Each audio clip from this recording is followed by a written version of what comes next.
कई साल पुराना है ना, सैकड़ों साल गुजर गए, उसको बराबर किया गया तो फिर पत्थर तो रखे गए हैं। यहाँ पर अगर आपको आने का मौका मिले तो नमाज़ पढ़ लीजिएगा। हज़रत हलीमा सादिया से क्या ताल्लुक़ है? ये मेरे आका अलैहिस्सलाम की रज़ाई माँ है। रज़ाई माँ का मतलब होता है कि जिस माँ ने दूध पिलाया हो तो वो उनके बेटे हो जाते हैं रज़ाई। रज़ाई बेटे, रज़ाई भाई बहन, इस तरह से होते हैं। तो लिहाजा नबी पाक अलैहिस्सलाम के ज़माने में मक्का के लोग अक्सर बच्चों को देहातों में भेजते थे ताकि यहाँ की आब व हवा बहुत अच्छी रहती। देखिए, आप महसूस कर रहे होंगे यहाँ की आब व हवा अच्छी लगती थी और इससे बच्चों को बहुत ज़्यादा अच्छा रहना होता था, मतलब उनको सेहत अच्छी हो जाती थी। और इसके अलावा शहर के आब व हवा में क्या होता था, बाहर के लोग भी आते थे, उनकी अरबी में कभी बेशी भी होती थी। अरबी देहातों की अच्छी रहा करती थी उस ज़माने में। तो यहाँ की इस कबीले की बहुत सी औरतें बच्चों को लेने के लिए मक्का पहुँची। आपने वाक़ये को तो सुन लिया है, बार बार सुना होगा। तो बहुत सी औरतों ने बच्चों को लेकर के निकल भी गई थी, मगर नबी पाक अलैहिस्सलाम के बारे में जब पूछा औरतों ने कि इनके अब्बा नहीं है, वालिदैन मोहतरम नहीं है, वालिद साहब तो ना होने की बिना पर वही छोड़ के चली गई। तो मतलब यह है कि वो छोड़े नहीं थे, मेरे आका ने उनको पसंद नहीं फरमाया, हम यही कहेंगे, क्योंकि वो सारे बरक़ात तबरुकात जब आप बयान में सुनेंगे वो सारे हज़रत हलीमा सादिया के हिस्से में आने वाले थे। इस वजह से वो चली गई। तो हज़रत हलीमा सादिया अपने शौहर मोहतरम के साथ जा कर के देखते हैं तो नबी पाक अलैहिस्सलाम को गोद में लेते हैं। लेने के बाद उनको पता चल जाता है कि वाकई में मुबारक बच्चे हैं, बहुत नूर वाले हैं। वैसे भी पूरी कौम में सबसे हसीन उस कौम के पैगम्बर होते हैं, और पैगम्बरों में जब पैगम्बरों के सरदार हो तो कितने हसीन होते होंगे, सुभान अल्लाह। तो लिहाजा जब उसके बाद में हज़रत हलीमा सादिया ने अपने शौहर से कहा कि मैं इसी बच्चे को लेती हूँ, लेकर के जैसे ही वो आई थी तो जाते वक्त उनकी ऊँटनी की जो रफ्तार थी वो बहुत ही सुस्त थी, वो कमज़ोर ऊँटनी थी।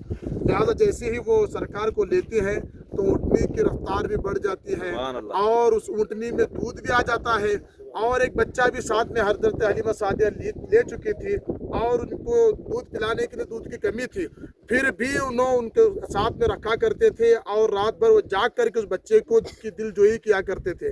जैसे सरकार को गोद में लिया तो हलीमा सादिया के अंदर भी दूध आ गया, लिहाजा दोनों को पिलाती हैं। नबी पाक अलैहिस्सलाम नोश फरमा करके आराम फरमाते हैं।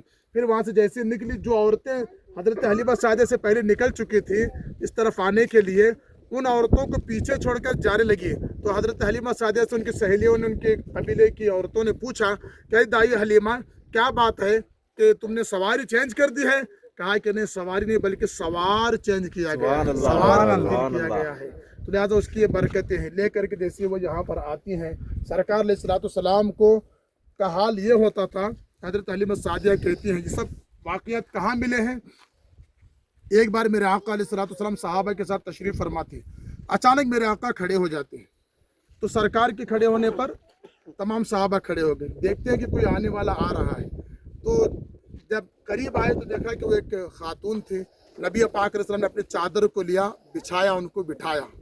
जब उनको बिठाया तो कहा कि ये मेरी रज़ाई माँ हज़रत दाई हलीमा है, सुभान अल्लाह। जब उन्होंने कहा तो उसके बाद देखिए, एक रज़ाई माँ जिन्होंने सिर्फ दूध पिलाया है तो उनकी इतनी ताज़ीम मेरे आका कर रहे हैं, तो हकीकी माँ की कितनी ताज़ीम करना चाहिए आप इससे महसूस कर सकते हैं।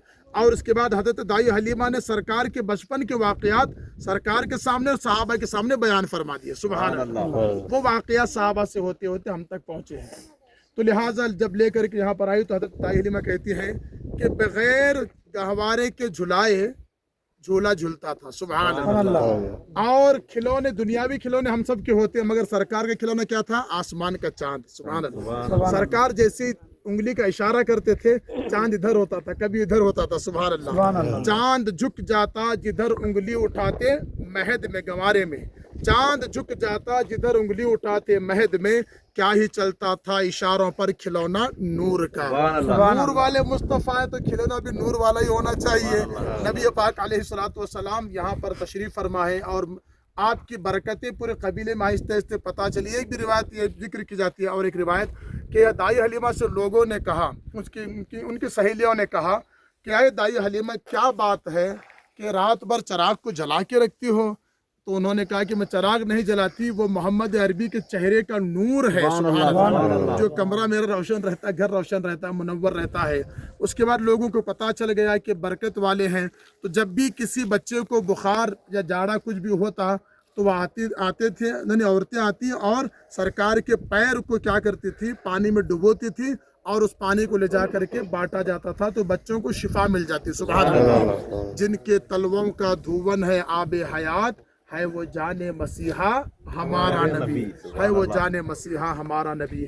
اس کے بعد میں فرماتے ہیں کہ نبی پاک علیہ الصلوۃ والسلام یہیں پر تقریباً پہلی مرتبہ آپ نے اپنی زبان سے کچھ نکالا تو اللہ تعالیٰ کی تعریف تھی، اللہ تعالیٰ کی حمد تھی، آپ کی زبان سے وہ حمد کے الفاظ نکلے تھے۔ جب دنیا میں تشریف لائے تو آپ نے کیا فرمایا؟ تو ربی حبلی امتی فرمایا تھا۔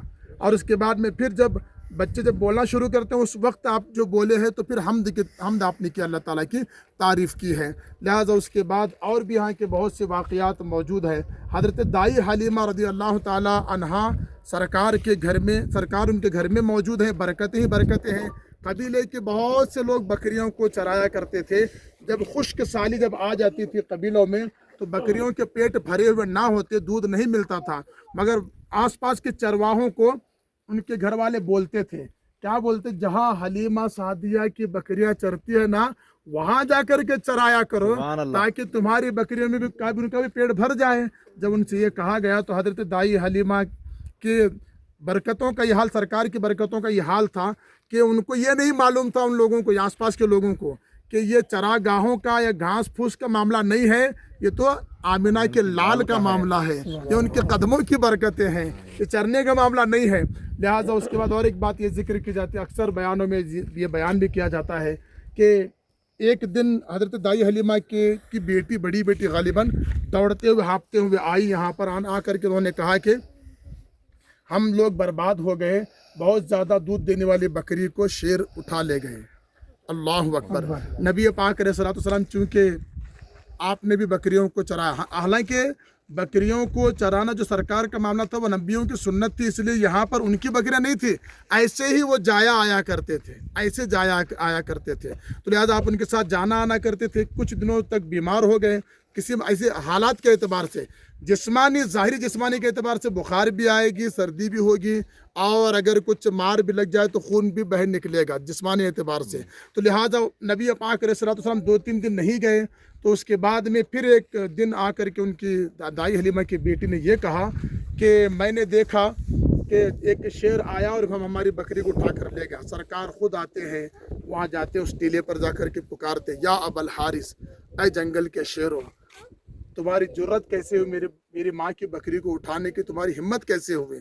تو اس کے بعد میں پھر شیر وہاں پر آ گئے، بکری کو بھی ساتھ میں لائے۔ سبحان اللہ۔ ایسا کبھی ہوا ہے کہ شیر لے گیا ہو بکری کو واپس بھی لے کے آ رہا ہو؟ کبھی دیکھا؟ جہاں ملے وہیں پر وہ کھاتا ہے، ایسا نہیں اٹھا کر کے لے کر کے جا رہا، ایسا نہیں ہو سکتا ہے۔ تو لہٰذا جب میرے آقا نے پوچھا تمہاری ہمت کیسی اٹھانے کی، تو انہوں نے کہا کہ آقا جب یہاں پر آپ آتے تھے ہم چھپ چھپ کر آپ کی زیارت کرتے تھے۔ سبحان اللہ۔ جب 2-3 دن ہو گئے آپ نہیں آئے تو ہم نے سوچا کہ بکری کو اٹھا لیں گے تو محمد عربی چھڑانے کے لیے ضرور آ جائیں گے۔ سبحان اللہ۔ تو ہم اس وقت زیارت کر لیں گے، اپنے مولا